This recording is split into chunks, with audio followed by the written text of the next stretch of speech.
Welcome back to the Football Terrace. Hit the like button, subscribe, and download our sponsors app. It's amazing. It's the best one-stop shop for all your football news content. We're featuring on there during Euro 2024 as well. Scan the QR code for OneFootball or click on the link below. Lots of big transfer stories to talk about this morning, but I really want your opinion on them. Your opinion matters more than mine. Leave that in the comments section below.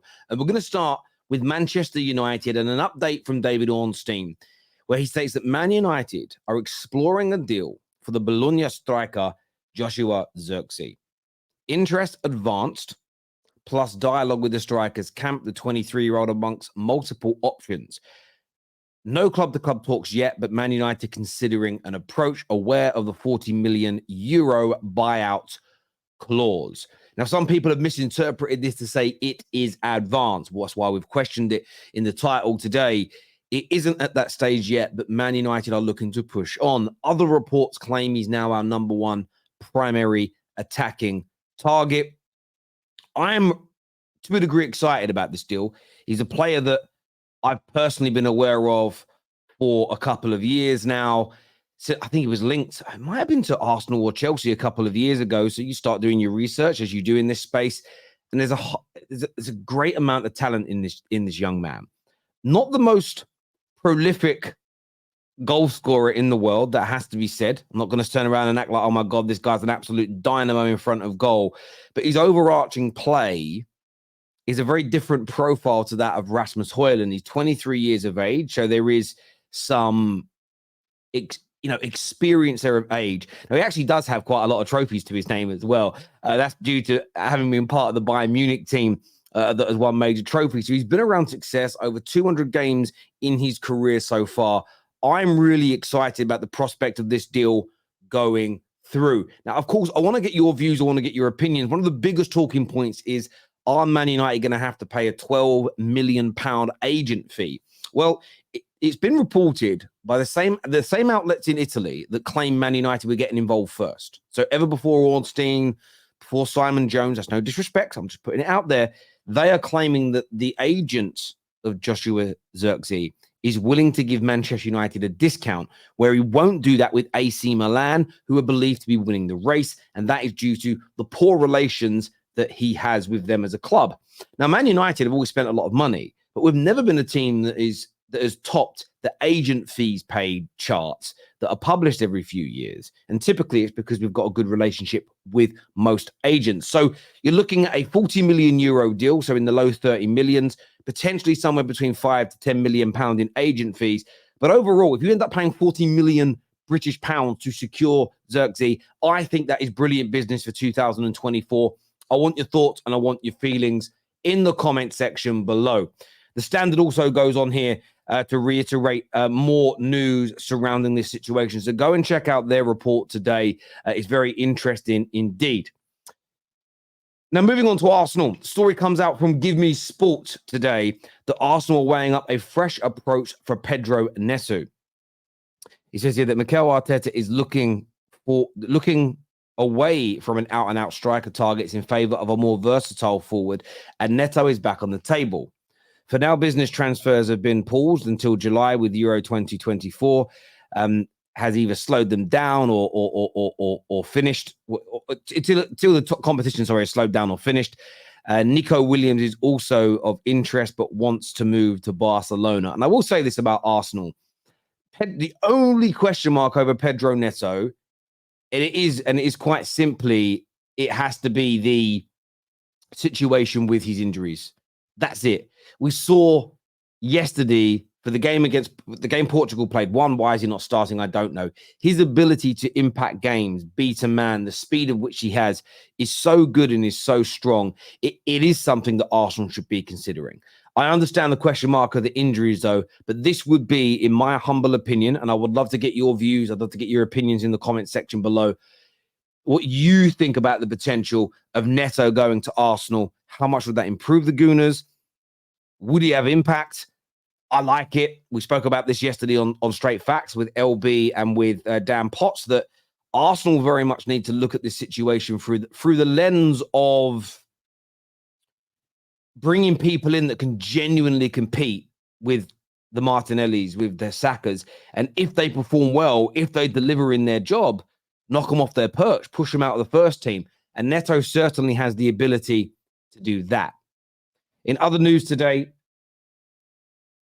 it stated that Onana is set to leave Everton, with Arsenal having made contact with the Toffees, who want at least £50 million for the midfield player. Now, this is another individual that I think can elevate Arsenal. He can elevate Arsenal with his technical ability, his physical prowess, his experience. And also what I like about him is the way he slapped down a journalist yesterday for calling him Andre. I like the code switch as well. Thick. I'm not too sure which language. I'm assuming he was speaking French, but switched to a near perfect British accent in a matter of seconds. It made me laugh. I didn't expect it. It was great to see him shut down the journalist in that way. But Arsenal linked with him. And I keep thinking about this when it comes to Arsenal. Remember, transfer activity is hard at this moment in time. Clubs are doing their due diligence. Clubs are talking to players. They are essentially getting their ducks in a row. Everything has slowed down for two reasons. There are PSR issues for a lot of clubs until the end of June. And there's two major international tournaments going on at exactly the same time. But the due diligence is there. When it comes to Arsenal, if they bring in Onana, if they can bring in Pedro Neto, got to keep him fit. But again, those two players elevate the squad, in my humble opinion, to another level. The first team is strengthened, the squad is strengthened, and that is exactly what they need to do. But Arsenal fans, rivals, give us your thoughts and feelings in the comment section below. Now, a big story that broke out yesterday regarding Chelsea is that Chelsea have filed in their opening offer of 32 million euros, so 27 million pounds plus add-ons for the Atlético Madrid star Samu Omorodion. I think that's how you pronounce it. If I'm pronouncing it wrong, I'm sorry. Samu Omorodion.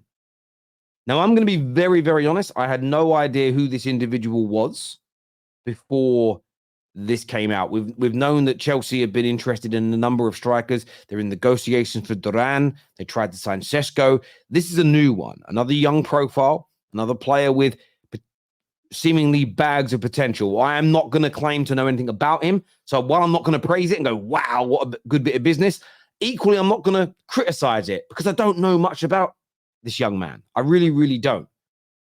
I really, really don't. But Chelsea fans, I want to gauge your views and I want to gauge your opinions. It says, according to both Fabrizio Romano and David Ornstein, Atti have told the Blues that the young striker who is yet to play a game for them is not for sale at any price. Chelsea are not deterred, though, and Di Marzio says an improved offer is imminent. Now, what's so intriguing about this is the fact that he hasn't played for Atti yet, but they say he's not for sale at any price, would suggest there's a fair amount of ability in young Samu. Now, I want to make sure I get his name right again. Samu, I think it's pronounced, I've run this through like Google Translate. I've gone onto the internet and gone, how do you say this? And the way it's kind of come out is Omorodion. If I'm saying that wrong, someone please let me know in the comment section below. I want to make sure I get it right. Names like this, I have to be honest, being dyslexic, very difficult for me. Help me out if you can. I've read some good things about him. Not seen him kick a ball, though. Chelsea fans, what do you think and feel about it? Because I am seeing Chelsea fans online act very frustrated and kind of angry about this. And I sort of want to know if the Chelsea fans in the Football Terrace community feel the same. On top of this, Fabrizio Romano has also stated that Chelsea's owners and sporting directors have asked Enzo Maresca what he wants to do with the Duran deal. He will have an important say on the striker and he'll make a decision on the situation of Samu Omorodion. So as I say, from my perspective, I look at this situation and I think to myself, look, I look at it and just sort of think to myself, they're not going to get both. I don't believe both are on the cards. I don't think they're going to do it. But clearly, a striker is what they're after. The question I have for Chelsea fans is: are you a little bit concerned and worried that you're not going for a more established, less raw, slightly older profile of player? In the same way you've gone for Tosin, 26 years of age, experienced, fully grown man, understands the league. Are you a little bit concerned that the new additions to your attack are not that? Yes, you're looking at Michael Olise, who is young but does have that EPL experience, does have a fair amount of, a number of games under his belt. I'd love to get your thoughts and I'd love to get your feelings. Okay, when it comes to, I'm just looking at the record now. He's played 72 games in his career. Samu here, 27 goals in 72 games. So it's not a bad return. He got 8 goals in La Liga last year. He was also the La Liga Player of the Month in February. So he isn't somebody who is a complete shrinking violet. He isn't somebody who is not known in the Spanish ranks. And if you're somebody that consumes La Liga on a regular basis, you're probably far more aware of him than I am and the majority of EPL viewers. So let us know in the comment sections how good or how bad he is, in your opinion. My mind's open on this one. Chelsea looking at some really good business this summer. My gut tells me this is the better option than Duran. I'm going to say that now, just my gut instinct. This is a better option than Duran.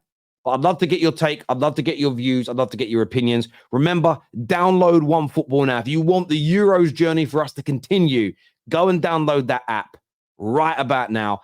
Until next time, take care. Goodbye. God bless. And I'll see you soon. Peace.